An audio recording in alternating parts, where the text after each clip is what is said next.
right.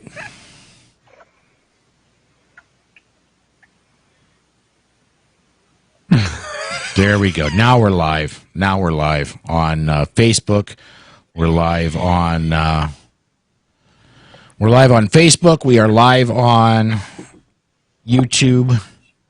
And I'm going to move over to this shot.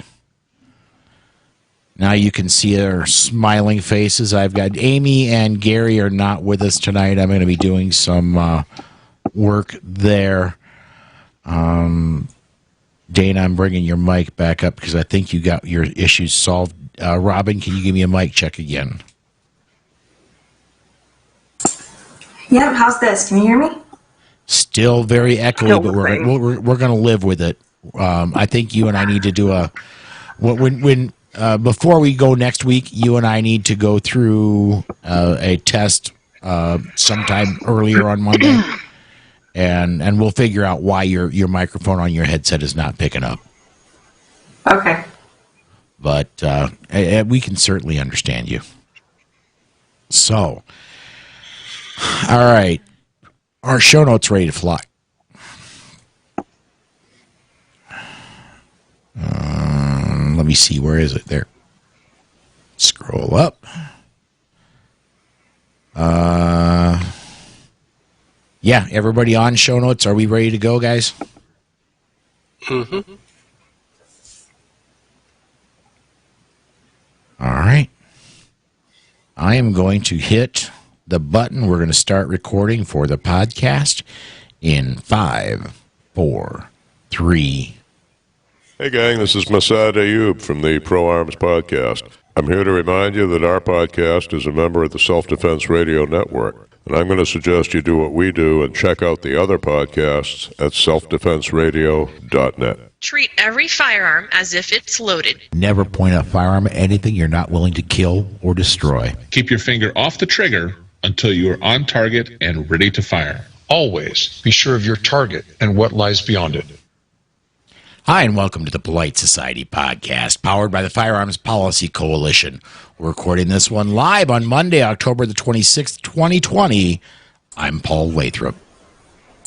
I'm Rob Morse, and on tonight's show, we'll talk with Kevin Crichton about Ammo Man School of Guns blog.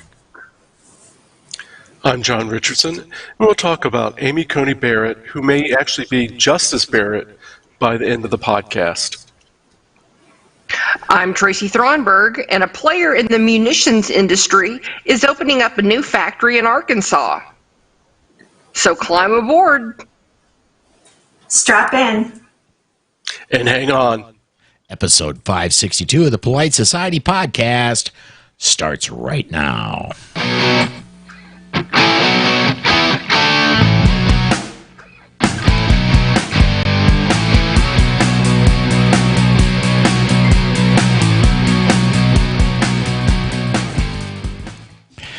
Hey, everybody, and welcome back. It's Monday. That means it's PSP evening. A couple of the gang aren't here, and for those of you watching live on video, I'll be getting that situation corrected shortly, but I'm going to start off with Rob, as I usually do. And what's been up with you the last week, man? Well, I dodged the second hurricane, and then I gave up. I just left the country where I couldn't carry. Since I came back this weekend, the gun's been on my hip, except for a few hours today when I went to vote. Very long lines, because we're expecting our third tropical storm to hit, and people don't want that to spill over onto Election Day and not be able to vote. John, you've been traveling too. I have been traveling. I spent Friday through Sunday in Tucson, Arizona at the NRA annual meeting. My best guess is that about 200, maybe 250 were at the actual meeting, which also includes directors and spouses. I did introduce a resolution on succession planning, which was defeated. I understand Tucson is the Austin of Arizona, and I believe it. I saw more Subarus and yard signs for Democrats than even here in Asheville. Yep. So first, going from Asheville to Austin, how are you doing, Tracy? Well, I haven't been traveling. I've been out for a couple of weeks because I've been battling ragweed allergies. 2 weeks ago, I attended Force on Force instructor certification at KR Training. My husband and I voted early. I procured a new CZ Shadow 2 on Saturday. I look forward to getting a red dot put on that and going down the red dot hole. I got another quarantine tattoo. Other than that, that's all that's going on. Dana, what's going on in your world? Dana, we do not have audio from you.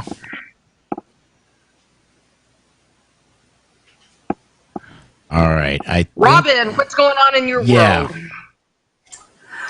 Well, so is that what it is, Tracy? A quarantine tattoo? Is that what I did? That's my story. Yes, I'm sticking to it. I did a little bit of that over the weekend too. I saw the pictures. Very nice. Yeah. So things here, I'm holding down the fort at A Girl and a Gun with Juliana, and we've got a lot of new members coming on, a lot of new gun owners coming to us. That's what we've been up to. All righty. And then I'm just going to go ahead and I'm going to go to that shot. And Dana, have you got microphone back yet? No, he doesn't. No. All right. Keep trying, Dana. That brings up a cast member who you cannot see on camera and hasn't been on in a while. But we're going to go ahead and bring up Susan. What's been up with you since, I think it was like 18 years, 2 months since you've been on the air? Not quite, only 18 years and 1 month. Okay. Jeez, get it right, dude. God, you exaggerate, Paul. He does, so badly. Just working a lot. Paul and I have been taking a armed lifestyle class with Neil Widener from ASP. The first class we go to, and Neil says, and a lot of you will recognize this voice, and Paul starts talking, and several people in the class raise their hand, go, yeah, I recognize that voice. I married a local celebrity. Jeez. Otherwise, I've been working, I'm battling BPPV. Benign proximal positional vertigo. I'm walking like a drunk sailor. So you suffer, you walk like you've been on a boat and are getting your land legs, except there's no boat. Correct. I did go see the ear, nose, and throat specialist. They have me on some medication and have me doing some therapy to help with my balance, which is a good thing because work got tired of me bumping into the pizza oven and burning myself. Ooh. Yeah. Oh, and Paul and I voted. Yes, we did. Yes, only once? Did. I'm sorry, that's not Chicago. We only had to stand in line about, 20 minutes, honey? Yeah, and we got there 15 minutes early. Yeah. So we were the first ones in line. So yeah, not a whole lot of wait for us. For me, it's officially 2 weeks now that I've been retired from trucking, and I think Susan's about ready to send me on the road to go do something. Yes. I don't know what or when he'll be back, but something. For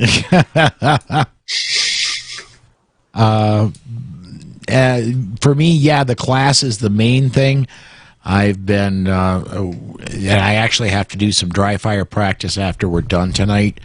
They did a pre-test of everybody except Susan, who was not feeling good enough. Her balance was off, and she wasn't confident enough to shoot. And both Neil and I absolutely supported. Seeing 4 targets, I didn't know which one to aim at.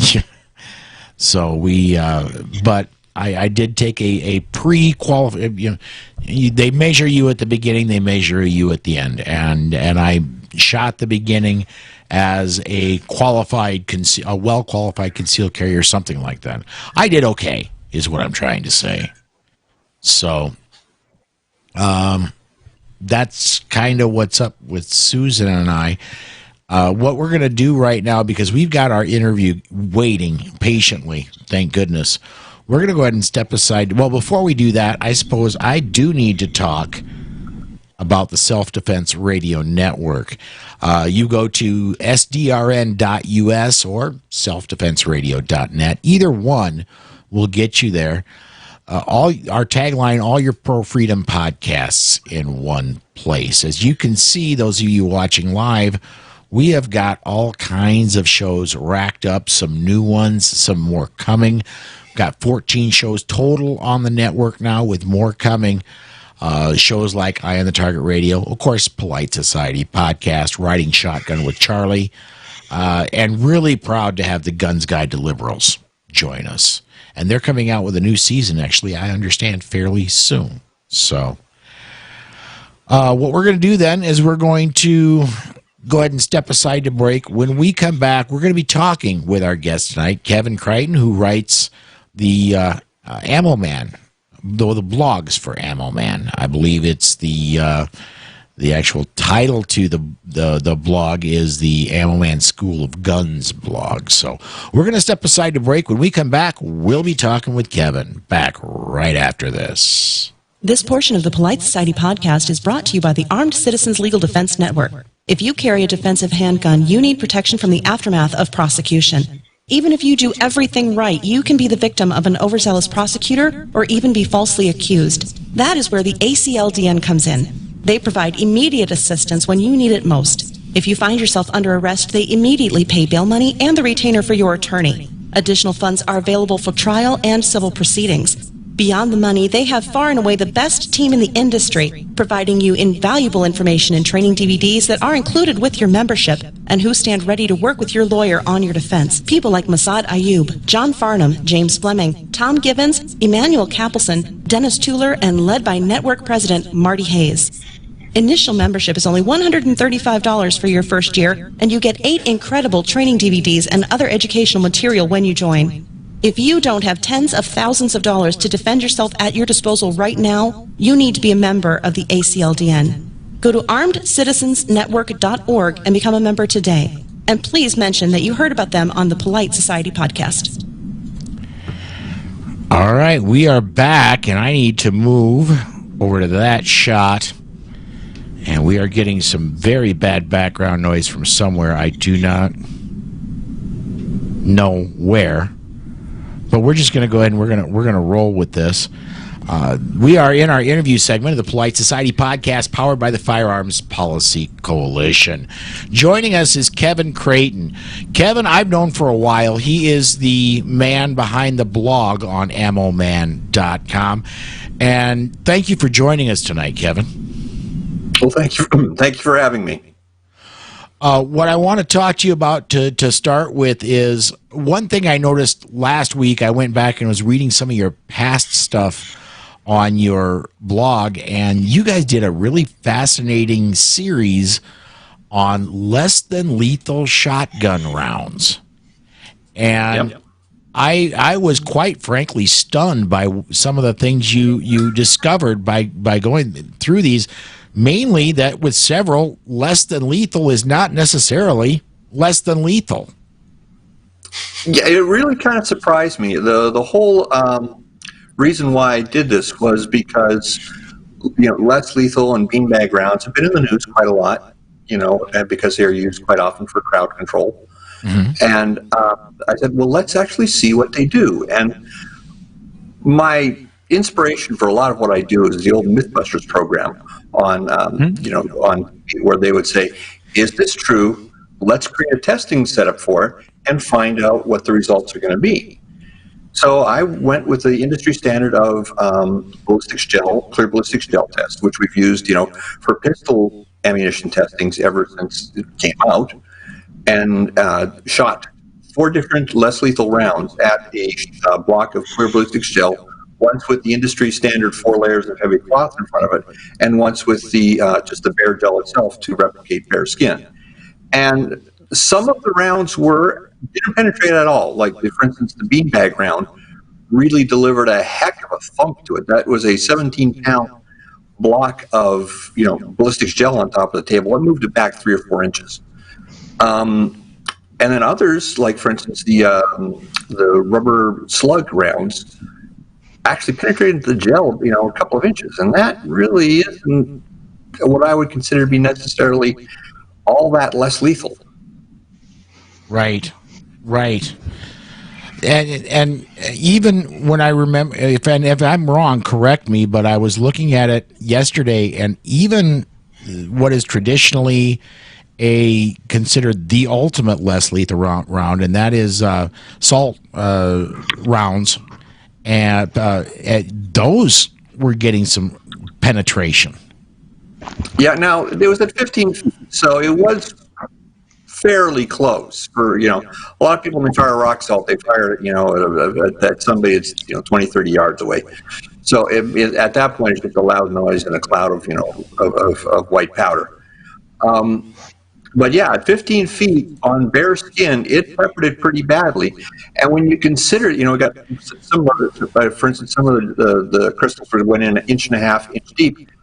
And considering you're not with rock salt, you're not really sure where it's going to hit. All of a sudden, you're looking at a crystal penetrating 1.5 inches into an eye. That I would consider to be grievous bodily harm.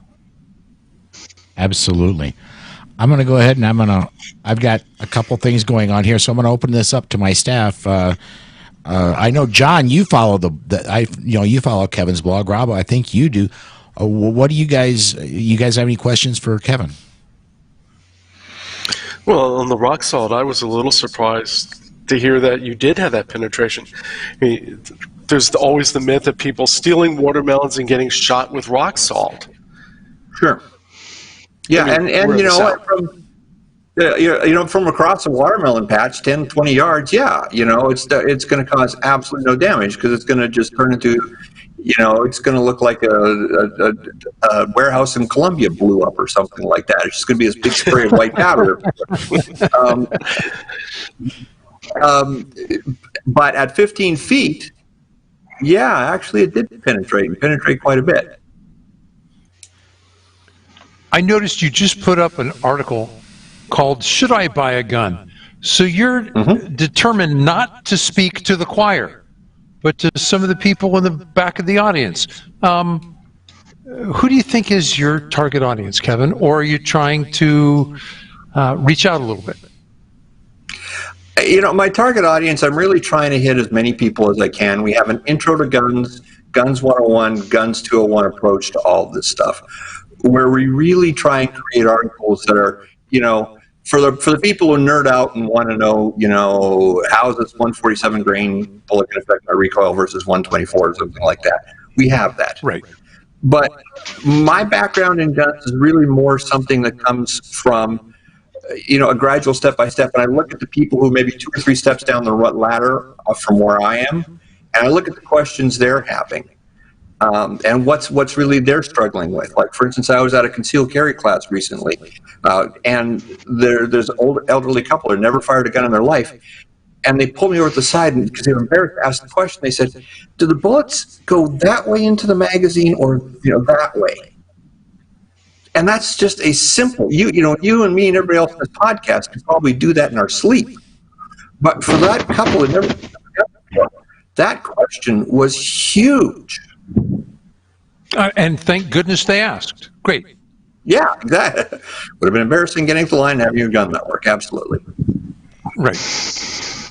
But there are more and more of those people who go, what is this thing called gun culture? Robin sees it. Tracy sees it both in some training classes and at the range where she's a range master.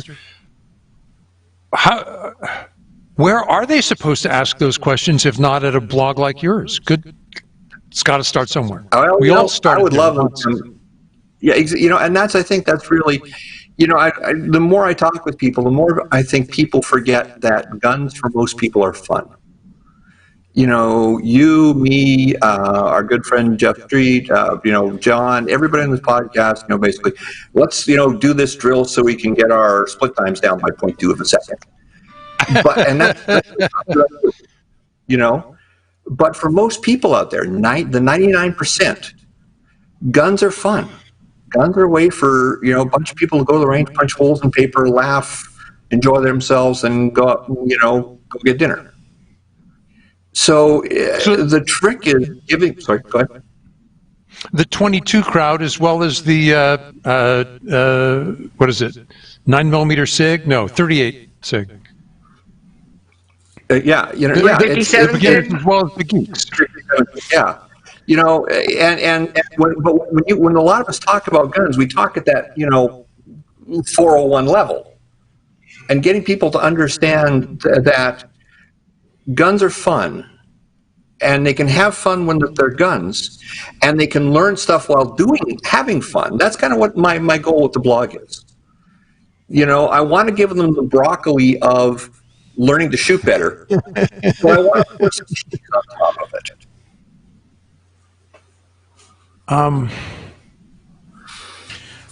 Well, that wow, soup to nuts, because there are guys who can geek out on shotguns and which one for what, and has it been fitted to you?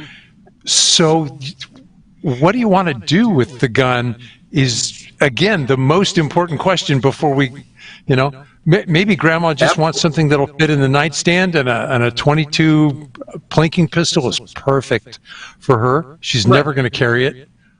Wow. Where to start? Yeah. Well, where to start is you start with fun. Everybody, when's the last time?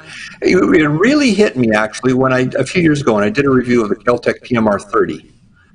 Now, for most people, a really niche gun, and why would anybody want that? Well, I took it to the range, and it was just so much fun to shoot.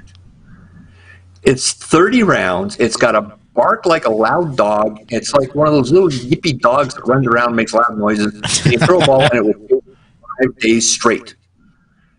It's a fun little dog. Is it a dog that can use to scare away intruders at night? Probably not. But it's fun. And we forget about that. The guns are supposed to be fun. When I launched the blog, I had a big red hat that I used as a graphic on the front of it. I said, make guns fun again. Nice. There you go. That's just all we need to do is people do things that are fun. Well, I want to bring up one thing, and I want to go back to the should I own a gun, and I got to give you kudos, man, by writing in your in that entry that for some people the answer is no. Yep. That they really shouldn't. It is, it's a choice. I'm not asking everybody, to have a 9mm in their nightstand. And there are people I know, people we all know inside the industry, who have people inside their house that for medical reasons, can't be around a firearm because they're just not emotionally stable enough to have a loaded gun in it. And there are people who for medical reasons just can't shoot a gun. There are people, I have good friends who are pacifists in the literal sense of the word. They will not raise a hand to defend themselves or someone else. They shouldn't own a gun. All right, Robin, go ahead. Wow, is this season of COVID fear and political fear the death of fun? I'd never thought about that. What are you guys seeing? I'm seeing more scared people, less people go, hey, let's go shoot. It sounds like fun. But those are small samples. You guys have bigger samples. Particularly, I'm thinking, Robin. Robin, you are muted. We can't hear you.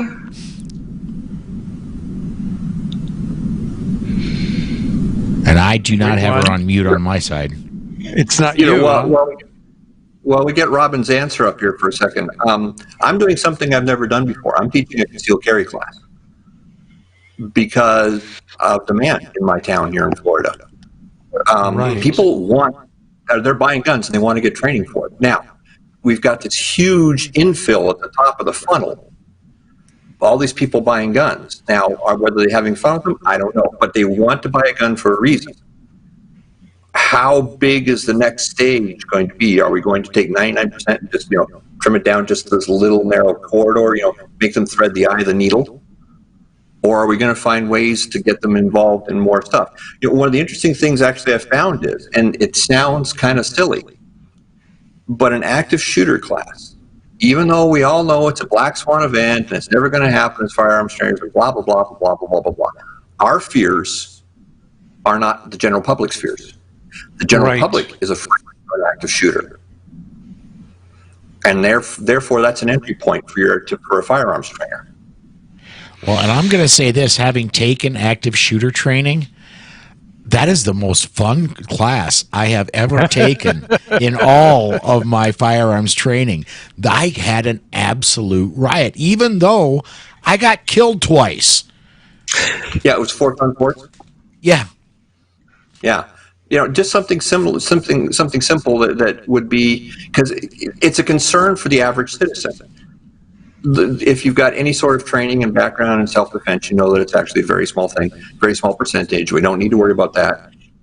But like I say, that level of knowledge comes after you kind of climb the hill on the Dunning-Kruger curve, and you're on your way down to the pit of despair.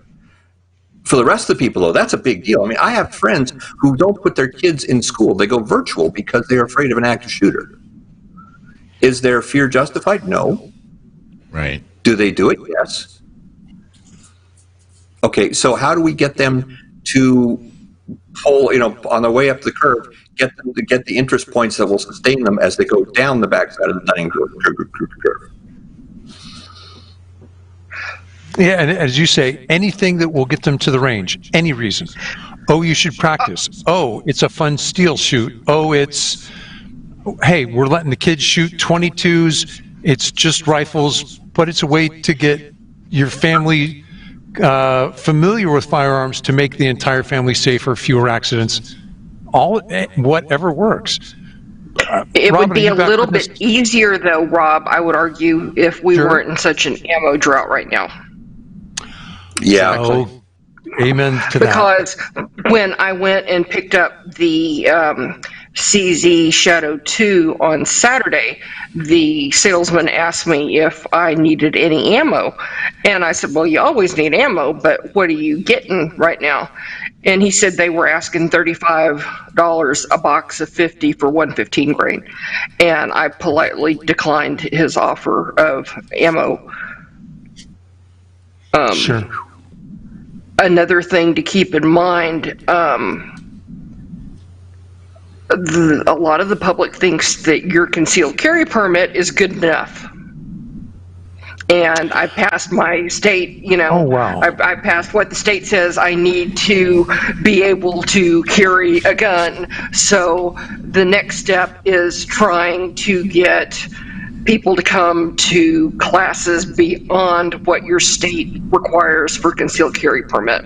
And Carl Wren did an in-depth research delve into beyond the 1%. We are a minority, and how do we get our friends to come to the range and take a more, there is an interest there in self-defense because they have procured the necessary requirements to fulfill, to get your state carry permit. But how do we get you to come back and take more? Well, guys, we are. Kevin, if I could, we're right up on the end of the break, or the end of the segment. We got to run to break. I'm going to have you answer that when we come back, if that's okay, man. Sounds good. All right, folks, hang on. We are going to step aside to break. We're going to hear from Concealment Solutions, and we'll be right back right after this. This portion of the Polite Society podcast is brought to you by Concealment Solutions. Jason Christensen makes the most comfortable inside the waistband holster on the market, bar none. The Black Mamba. Some of the other products offered are the Sidewinder outside the waistband holster and Python gun belts. Every product that Concealment Solutions makes has unsurpassed craftsmanship that shows in the fit and finish of the product. Visit concealmentsolutions.com to view all of the products available, and you can get 10% off your order when you enter the promo code POLITICS in the promo code box at checkout. That's concealmentsolutions.com. All right, welcome back. This is the Polite Society podcast, powered by the Firearms Policy Coalition. Our second segment with Kevin Creighton. And Kevin, I'm just going to open it up and have you answer Tracy here at the beginning. I think Tracy, Carl Wren's 1% was just absolutely eye-opening. It was a terrific article. It should be required reading for every single person who gets. If I took over Wayne's position at the NRA, I may or may not keep the intern. She was kind of cute. But anyway, no. So the second thing I do is when you get your NRA instructors guide, you hand them a copy of Carl Wren's 1% and said, that's what you got. That's the problem you have to fix. It's not how to cure a trigger jerk. It's not how to get people to vote for one party or another. It's solving that problem. My initial thoughts on this, and I'm still working through that, is the quicker you get people's guns on the hip, the quicker you get them involved in the arms lifestyle. I've got a couple of things I'm working on that, personally. Rob, our good friend Jeff Street, him and his wife and him do the shoot and scoot events here. Right. And that's the second part of their concealed carry permit. It's a 2-hour-long shoot steel course. And at the end of it, they have a very simple, USPSA-esque stage where it's stand in that box, shoot at those 3 10x12 plates.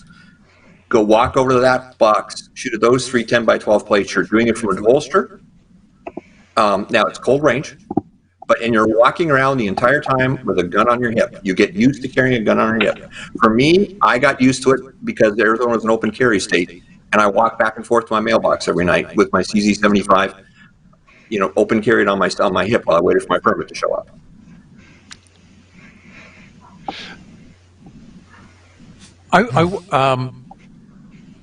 I was shooting IDPA in a state that would not issue permits.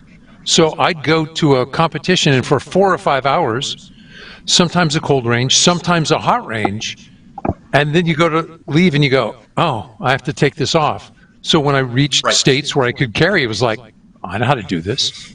In fact, exactly, competition.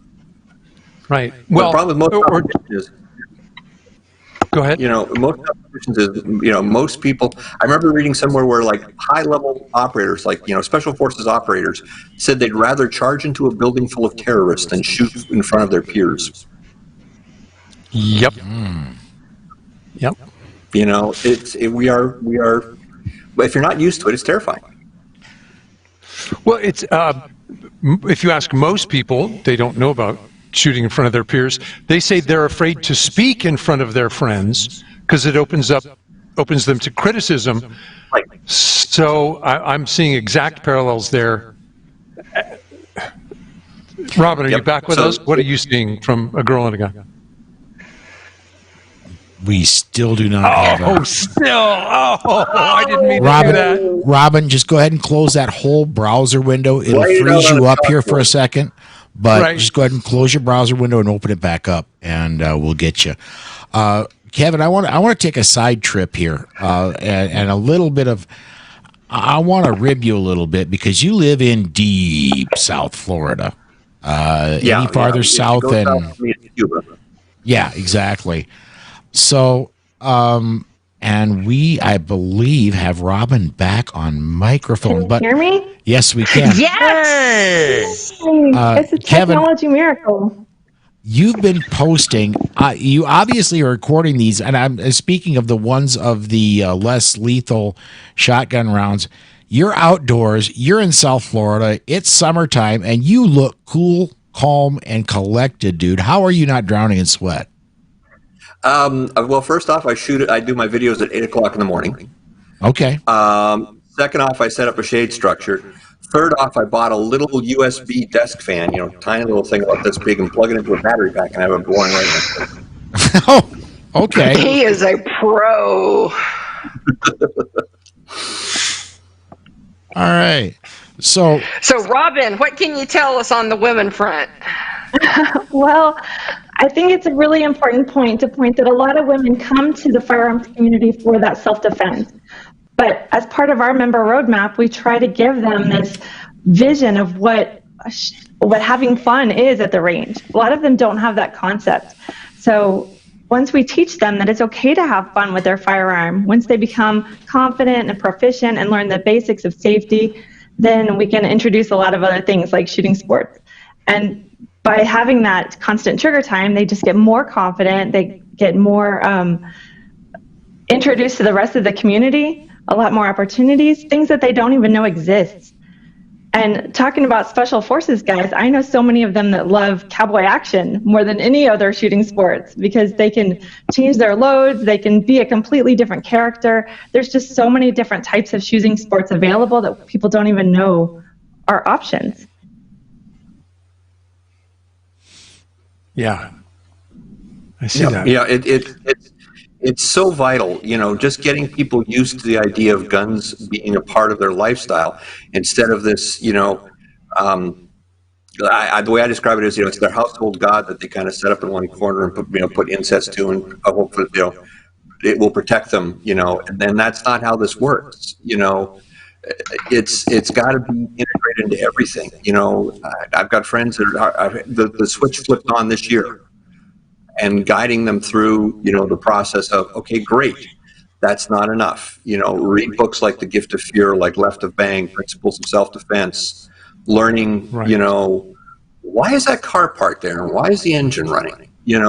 Just little things like that. Learn to be aware of your environment. Carrying pepper spray, carrying a flashlight, taking a TCCC course. Just so many steps along the way. It's true. Once people learn the opportunities available, like whether it's competitive shooting or defensive training classes, we've had so many women come to A Girl and a Gun, particularly because they didn't know that formal firearms training was an option for them.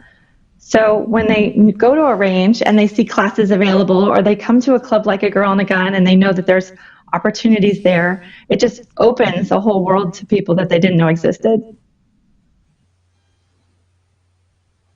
Absolutely. And now, I want to compare and contrast Robin and Kevin.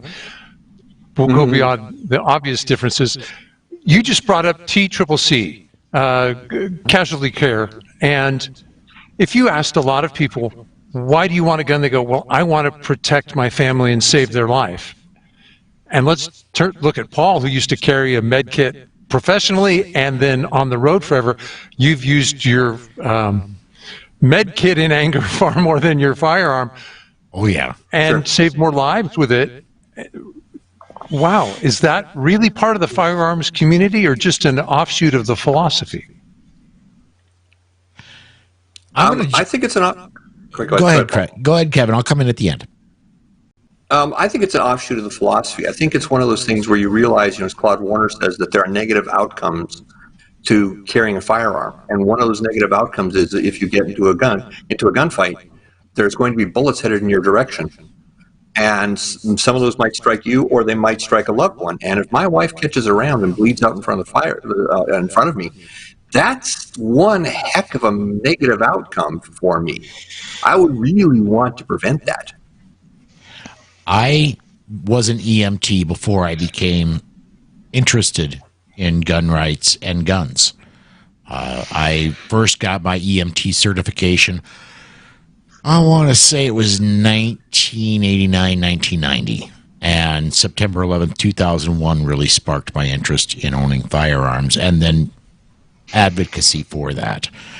But both of them are really the same thing for me, and that's I want to save lives. I want to protect life. Mm-hmm. And so I think they're really, at least for me, one and the same. I think for a lot of us, one and the same. I just wish more people in the firearms community who I believe are into it because they want to protect life realize that protecting life means more than just eliminating threats. Well, we all want to be the hero of our own story.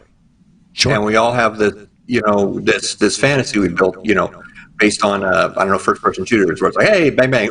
And let's face it, a lot of the training videos we have out there are like, hey, give me all your money, bang, bang, bang. Hey, good guy wins. And, I go on to get a Hollywood movie deal and stuff like that. When the reality of it is going to be messy, dirty. You watch any of the video channels out there, John Korea's channel is excellent. And there's other sites out there. You go, wow, negative outcomes and negative. It's like that one video meme you see of Buzz Lightyear. Negative outcomes everywhere. All right.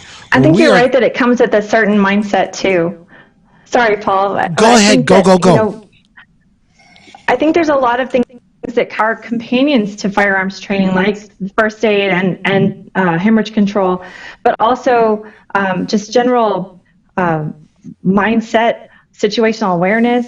A lot of our colleagues are into jiu-jitsu and knowing grabs and holds and how to get away. There's just a lot of things that maybe even just basic fitness, knowing how to be fit enough to fight or strong enough to operate your firearms. A lot of that just comes hand in hand with the conversations we have. And none of that, what you described there, requires a gun. Right. The most basic training anybody can get is situational awareness training, in my opinion. You don't need a firearm for it. And it's really easy to practice because you can practice it in everyday life and not look like a moron doing it. Mm-hmm. Yeah. I'm a people watcher, so I maybe have a leg up on that. I'm always looking around. My wife will always say, I'll tell her, "Did you see that?" She'll no. Susan keeps me on my toes. I'll tell you that. Go ahead, Rep. But by her observation, when you guys are out in public. Yes. And Ben Branham plays a game, and he's playing it with his family, including his son, and goes, "What's that guy doing here?" Mm-hmm. Just observe. Is that the guy who comes in the gas station to get a soda? Is that the guy who came in here to use the ATM? Did he come in to use the bathroom? Why are they here? Until you go, ooh, this doesn't fit any of the patterns. That means it's worth watching. And that's a game you can play anywhere. Well, it's just even the whole big thing of looking around. You'd be surprised how many people don't do that. If you want to learn to look around, play punch buggy with a 5-year-old. Ha! Play what? What is the game? Punch buggy. If you see a VW bug, you punch the person next to you.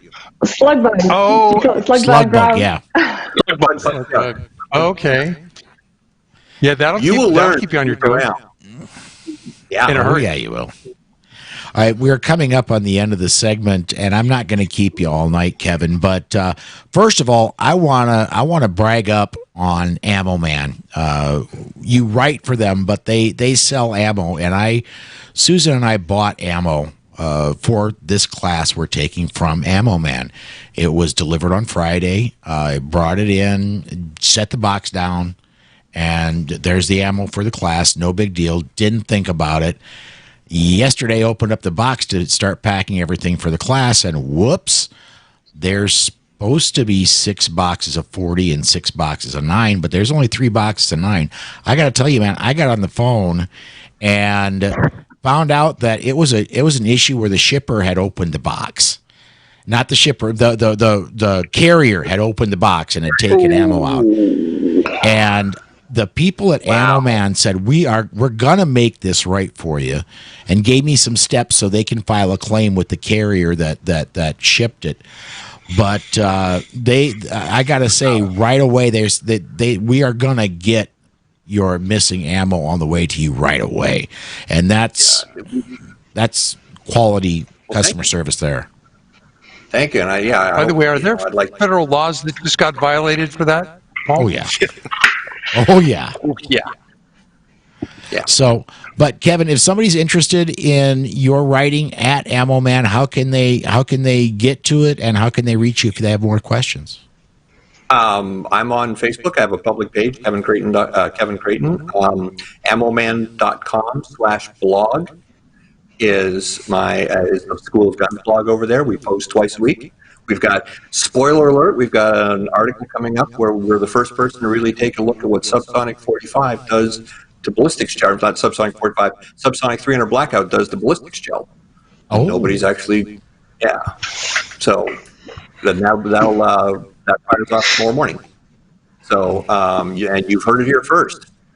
So I'm looking forward to that one. There's a 300 Black pistol about 2 feet to my left here. So I really want to see. I'm changing my carry ammo because of this test. Really? Yeah. We're going to have to look that up. Too bad we don't come out on Tuesday nights so we can talk about it. We'll be there for your those ones watching live will know about it. And the rest of your visitors, well, they can come and look at it. It'll be there for them. All right, very cool. There Kevin Creighton, thank you so much for joining us tonight, man. It's been a lot of fun. Thanks for having me. Thanks for everyone. All right, folks, we're going to step aside to break. When we come back, we've got our news segment, and we've got a real person to read the news in Susan. You'll get to hear her voice right after this. This portion of the Polite Society podcast is brought to you by the Complete Combatant. The Complete Combatant is designed for a broad base of citizens that range from students that don't own a gun on up to advanced students that train often. The Complete Combatant offers several different courses that build upon each other, from avoidance, using verbal commands, and preparing for contact, lethal versus non-lethal decisions, your 911 call, interacting with the police, to even dealing with the legal system in the aftermath. The Complete Combatant courses are a layered approach for all levels of experience that will walk you through all the many stages of decisions while developing a game plan tailored to your skills and your everyday carry. Please visit www.thecompletecombatant.com and make sure you mention this ad to receive 15% off. Again, that's www.thecompletecombatant.com and mention the ad for 15% off.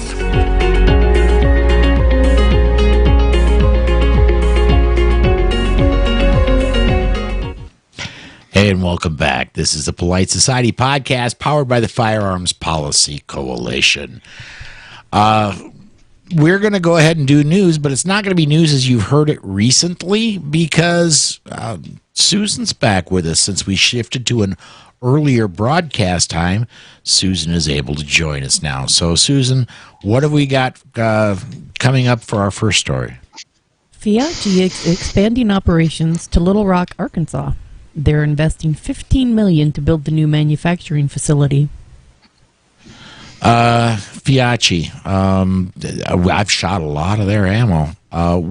Where were Rob or John? Where are they? I know they moved it, and they just had a press release that hit my inbox tonight.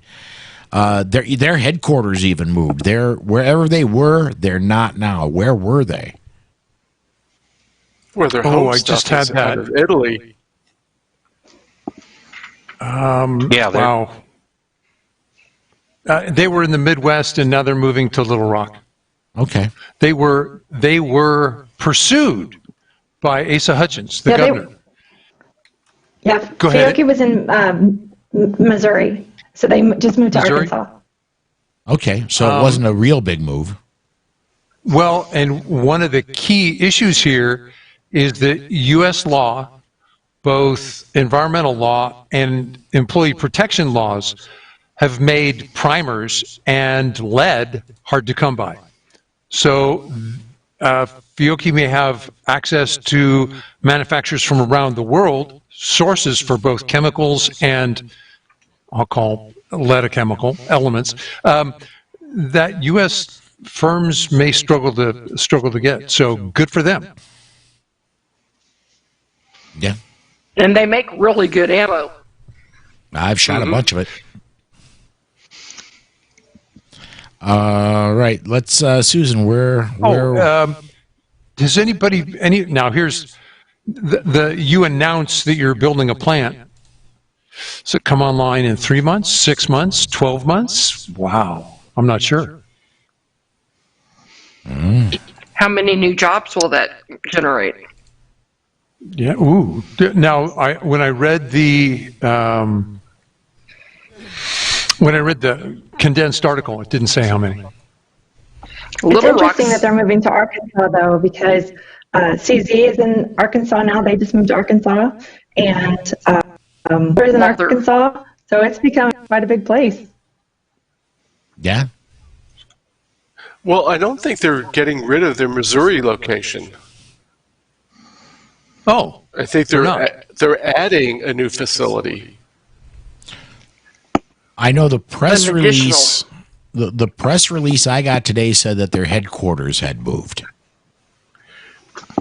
So, Well, I'm looking at their website, and they're saying 80% of their product is sold in the U.S. is loaded right here in Ozark, Missouri, or in our new facility near Little Rock. okay. All right. All right. Well, Susan, what's our next story? Judge Amy Coney Barrett was approved by the Senate Judiciary Committee by a unanimous vote, 12-0. What? Unanimous, you say? Yes, because Democrat committee members boycotted the vote and their elected duties. She has moved on to the full Senate with floor debate and confirmation vote starting last Friday. Well, Go ahead, John. The vote is expected. The vote is expected tonight, and I just read a few minutes ago that Justice Clarence Thomas will be the one actually doing the swearing in. From what I hear, they could vote in as little as 29 minutes from right now as we're live. So that's when the 30 hours of debate is officially up. I do expect the vote to come tonight, and I do expect her to be to pass. And I'm hoping by tomorrow morning we have another justice on the Supreme Court. Do we want to talk about the politics of that, or are there enough politics already in the mix? Do you remember how the public reacted viscerally to the abuse of Judge Kavanaugh? That was just, 2 years ago, just before the last election? And Judge Barrett is an appealing character. She's infinitely competent to be a jurist. And here are senators going, well, have you sexually abused anyone lately? And I'm sitting there going, oh, you mean like a senator and those trust funds you guys have set up?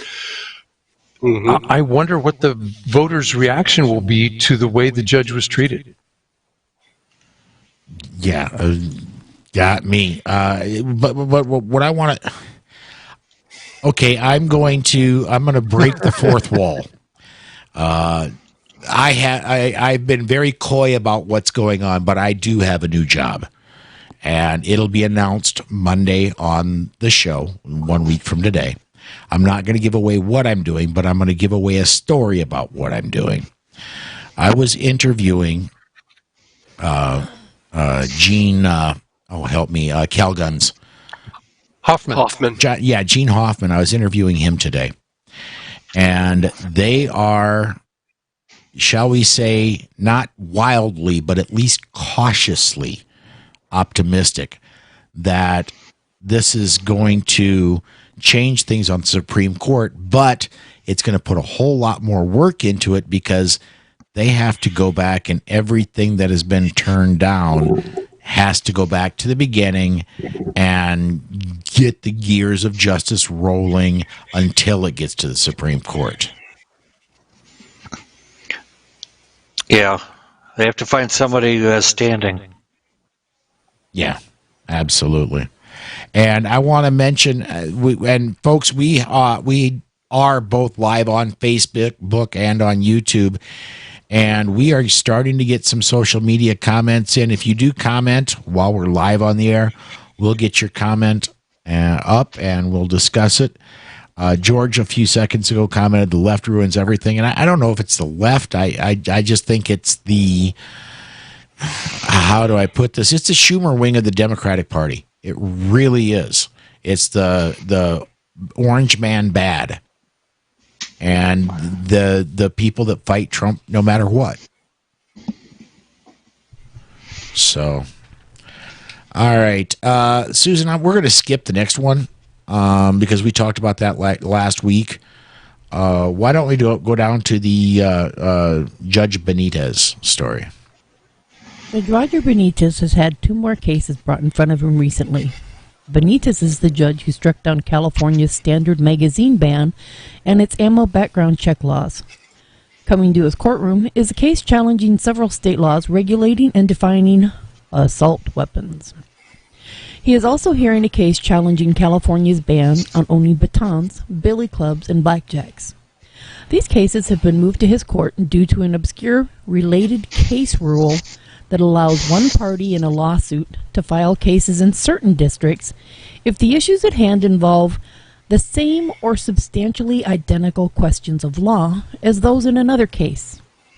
The San Diego Federal Court is unique in that the transfer cannot be challenged or objected to.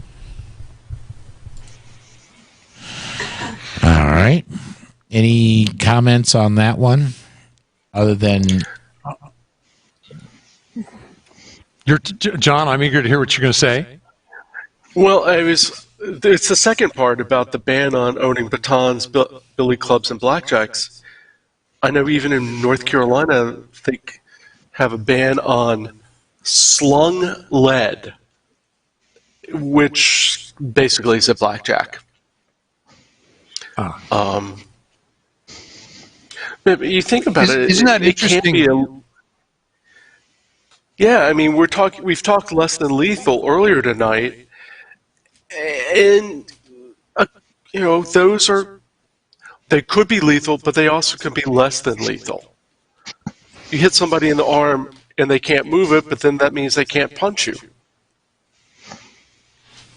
Right, and we're telling the police, oh, yeah, don't use lethal tools. Yeah, gun violence is really police violence, close quote. Thank you, Giffords. And now we're saying, oh, so you'd like me as a citizen to use arms that are less lethal than those used by the police, but that would be illegal. Benitez will have a field day. Mm-hmm. All right.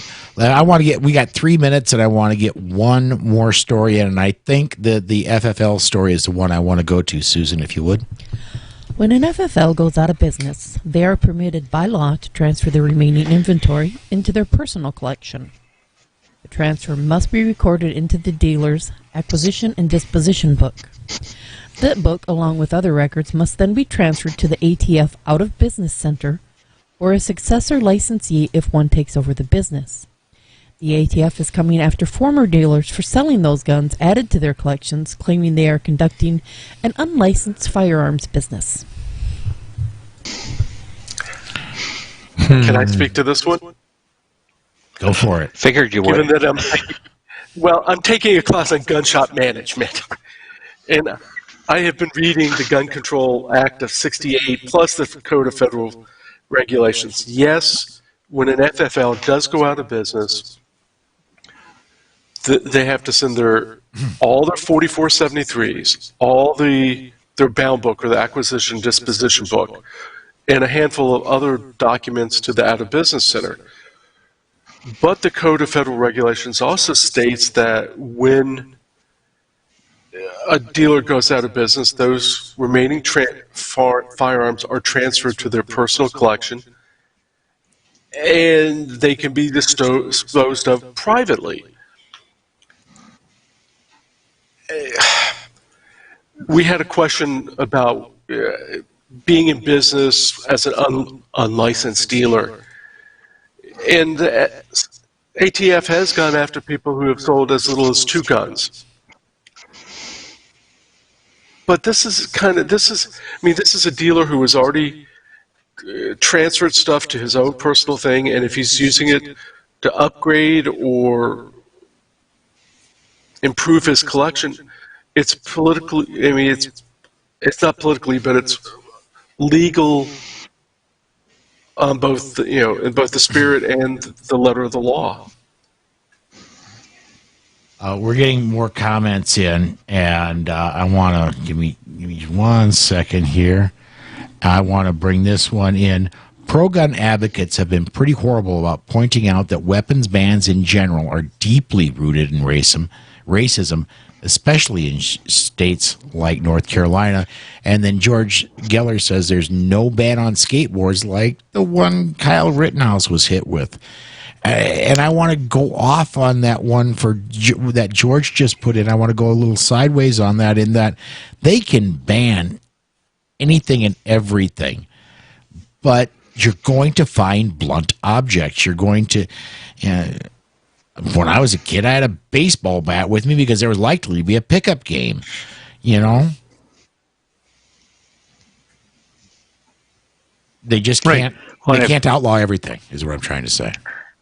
No, it's true. You can't outlaw everything. My cousin was murdered with a screwdriver in 1991, so you can't outlaw everything.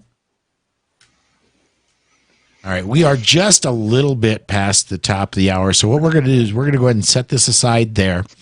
We're going to go to break, and when we come back, we've got our DGU segment, and we will get to that right after this. Firearm Safety Institute is one of Northwest Illinois' premier firearm training companies. They provide superior firearm training to all levels of shooters. Gary Doherty has been a trainer and concealed weapons permit holder for many years. While living in Nevada, he carried legally and has the experience to train you to do the same. Firearms Safety Institute offers a wide range of courses designed to meet the personal needs of both seasoned shooters and those that are new to the world of firearms. If you are looking to apply for the Illinois Concealed Carry License, Firearms Safety Institute can provide you with the professional training that meets the state's requirements.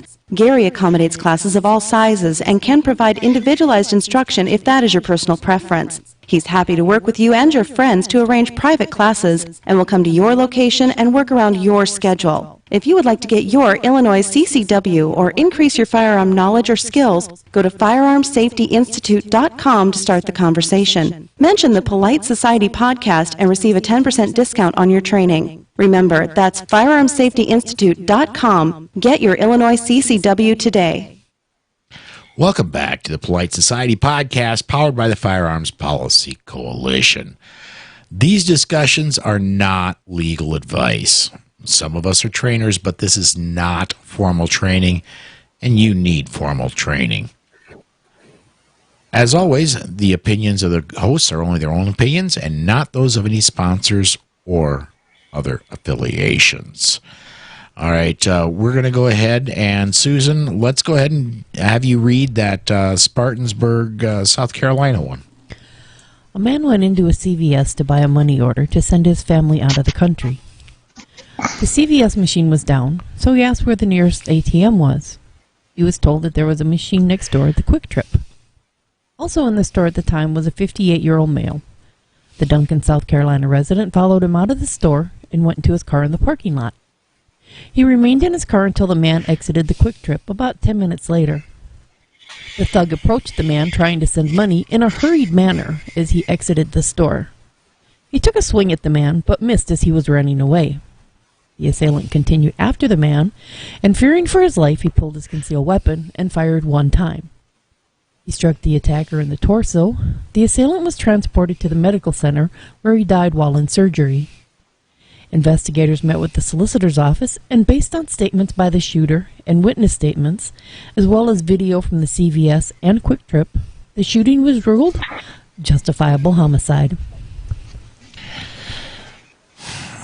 Well, I think I'm going to jump in on this one first. And yeah, if you're being actively pursued, yes, of course, try to get away, but I'm an old fat former trucker, man. I'm not going to run a whole long way. Yeah, I mean, good on the guy for being pogo, pants on, gun on. What do you guys think? Remember, we were talking about situational awareness. Mm-hmm. Most attacks will occur from behind. The guy doesn't go, "Excuse me, so would you face me before I assault you?" No, it's whack. It's the knockout game, and then the guy's going through your pockets where you're still trying to regain consciousness. So, bonus points to our defender because he didn't let his attacker close. He said, "Wait a minute, you're coming too fast, back up." And then when the guy wouldn't, he takes a swing, he dodges it, he doesn't wait for contact, he stops the guy, and then that seems to have been sufficient, he stops shooting. I'll submit that it was probably a psychological stop. It turned out to be fatal perhaps hours later. But the guy was still close enough. You could with a handgun, shoot him many times, have a dead man walking, and you could still be killed. In this case, once was enough, and yet our defender had restraint. Right. What to admire. One thing that the story isn't, it hasn't made explicit. I mean, the TV station did not name the concealed carrier, but if you read it carefully, this guy is either an immigrant with a green card or a naturalized U.S. citizen, because he's sending it money to his family outside of the country. Okay. Tracy, go ahead, John. Which is good. I mean, you're glad to see somebody from another culture adopting the right of self-defense. Tracy, you've been really quiet tonight. I'd really like your take on being pursued. Where does the line drawn? If you break into a run and they're still following you, if you're walking quickly, where's the line?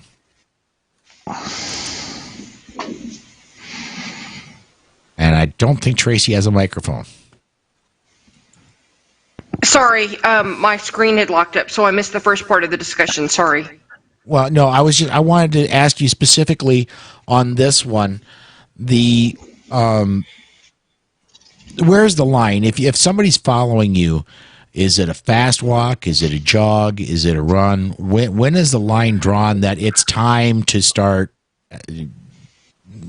being active in your defense? You know, there are a whole lot of subjectives to that answer.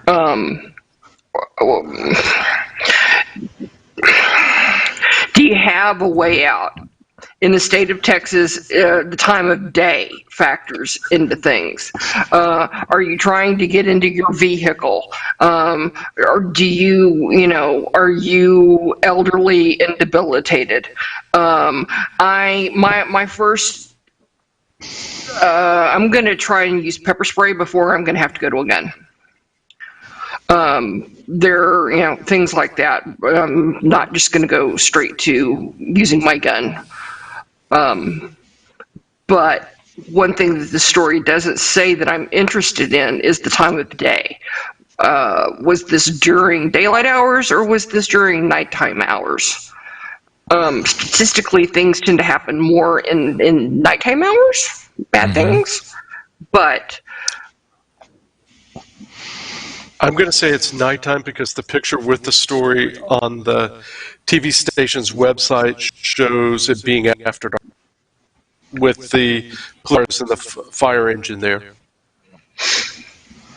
We've been seeing a lot more of these stories too. I've been warned recently by colleagues about jugging schemes where people are watching people leave gun ranges, trying to get opportunity to break into their cars to get their guns from them. This used to happen only at Christmas time with holiday shopping, and now people are watching gun ranges and gun stores because of the price of ammo and the desirability of guns. So it's definitely something where situational awareness has to be on high. I've said for a long time we've got some very intelligent listeners and viewers, and Keith just proves that again. Case is pretty typical. Transition points, such as into, out of buildings, vehicles, etc., are good targeting opportunities. Sure. All right, let's go ahead. We're more than halfway through the segment again. Susan, you want to go ahead and take us to Monroe? At about 10 p.m., 3 armed men invaded a residence. They demanded money from the male occupant of the home. He refused their demands for cash and yelled several times for the female resident who had fallen asleep. He was struck several times in the head with a gun. When the woman woke up, she said she knew something was amiss and grabbed her gun from under the mattress. She saw the male resident struggling with 2 unknown men. She fired several rounds and heard one of the men say, "Oh, she shot me." The third man standing in the doorway appeared to be in shock. He ran with the others, who got into a silver Nissan Altima and left the scene. Around 10:25, Monroe police were alerted by St. Francis Medical Center of a shooting victim. The man told the emergency room staff that he was hanging with friends when someone drove by shooting at them. His clothing matched the description of the three in the home invasion. When police interviewed the injured man, he admitted to invading the home with another man and demanding money at gunpoint. He said when the woman came into the living room, she fired 2 or 3 shots at them, and he noticed he was shot in the abdomen as he fled the residence. 2 of the 3 men have been arrested. The injured criminal did not know the identity of the third man. Yeah, big shock. Never seen him before. Right. Oh, by the way, I just noticed I got shot in the gut. Right. Wonder where that came from. Yeah. Okay, let's go ahead. I was Dane. coming home from church tonight, and yeah, I went there. Yes, I went there. Let's go back to Kevin's earlier comments. Suppose this was a new gun owner, one of the people who's come in frightened. A rifle is easier to instinctively shoot than a pistol. And I'm thinking, a 1022 with a laser, and I'm not coming in that house because I'm going to get lit up, pun intended. What would you guys say? If you had someone comes to you and says, I want to defend the house, typically the guy. I know, not always. But in this case, the missus was doing the defending. What's the best firearm for her if she's not part of the gun culture and won't go practice? 20 gauge. And now you're going to have me stand next to the bad guy. Yeah. Her we were friends, possible Paul. significant other was right there with the bad guy. Yeah, you're right.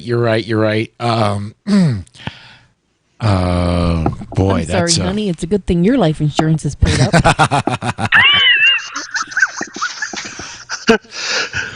The truth comes out in an election year. Going back to Kevin's interview again, yeah, it can be a contact weapon.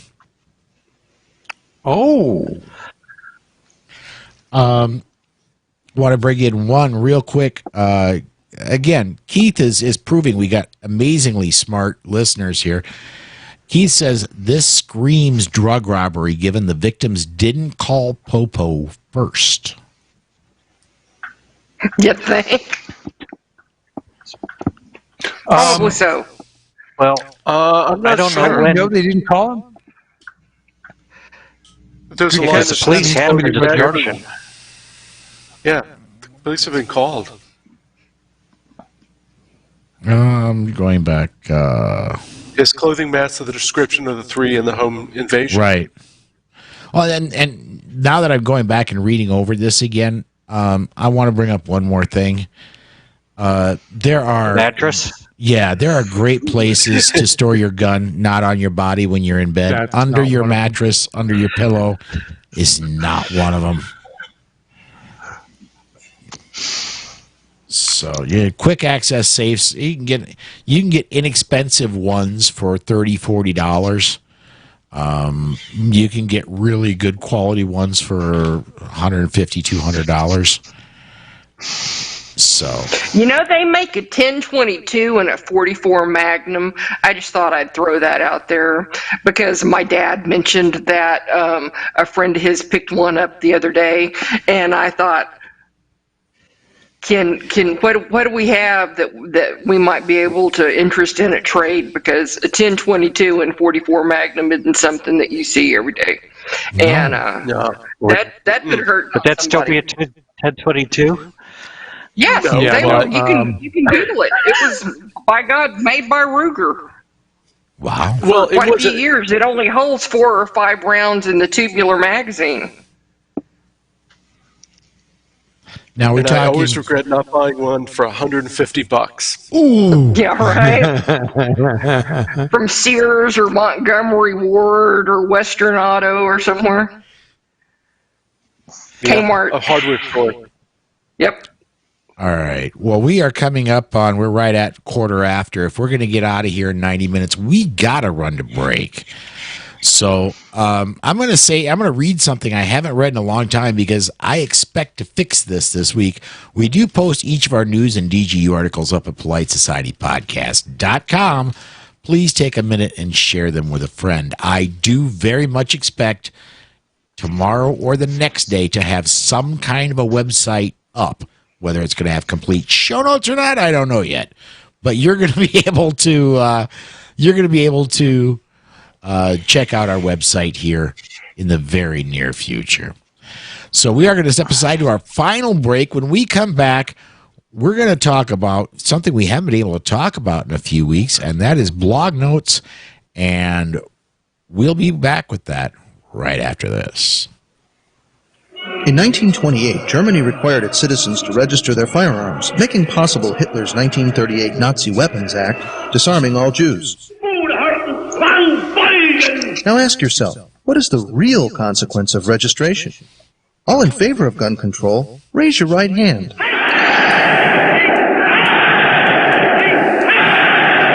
Brought to you by Jews for the Preservation of Firearms Ownership, America's aggressive civil rights organization. JPFO.org.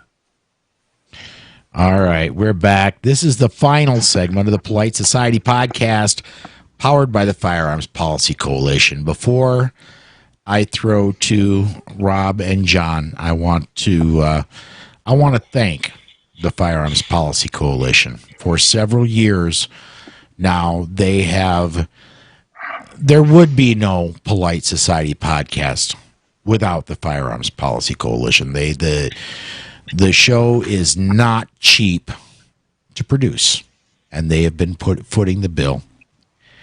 And unfortunately, and I'm going to try not to get emotional here, this is the last show for the Firearms Policy Coalition as the title sponsor. That does not mean that we're not going to have a close relationship with them. That does not mean we're not going to have them on the air often. That does not mean anything like that.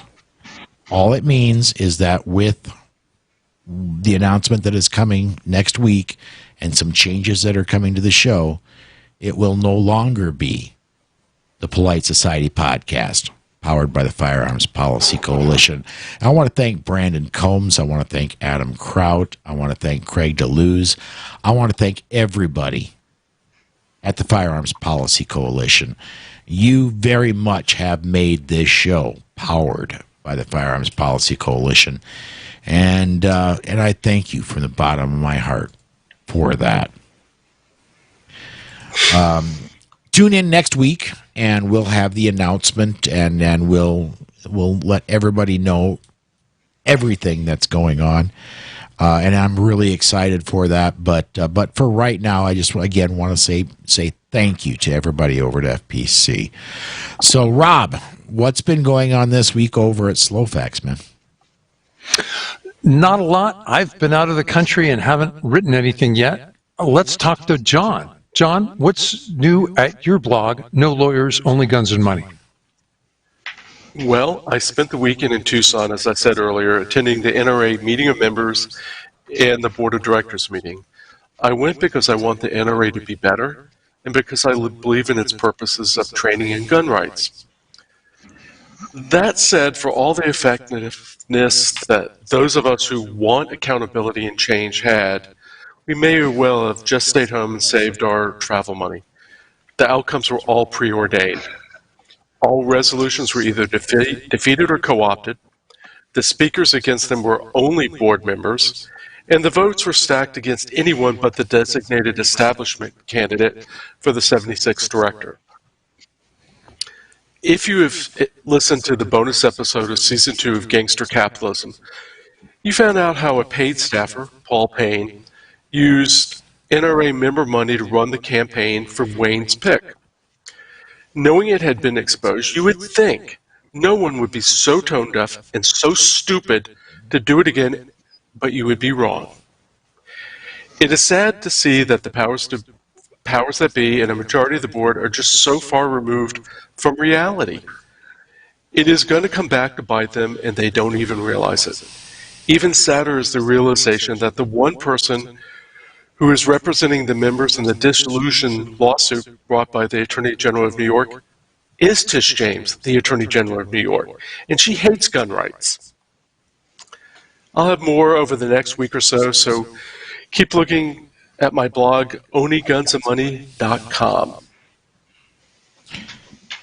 All right. And before we take off, as I always do, I want to encourage everybody to go check out the Facebook listeners group. Just search Facebook for Polite Society Podcast Listeners. That does wrap up another episode of the Polite Society Podcast. I'd like to thank Kevin Creighton for joining us today. So for Amy, Dana, Gary, Tracy, John, Susan, Amanda, Robin, and Rob. Until next time. Stay safe.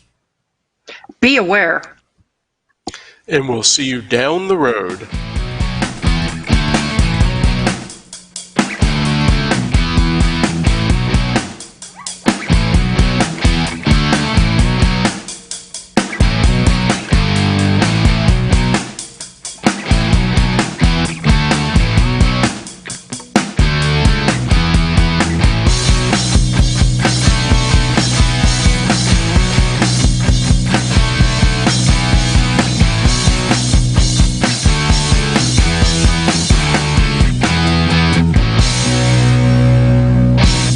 The views and opinions on the show you just heard are those of the host and the guest and are not necessarily the views of any sponsors or other affiliations.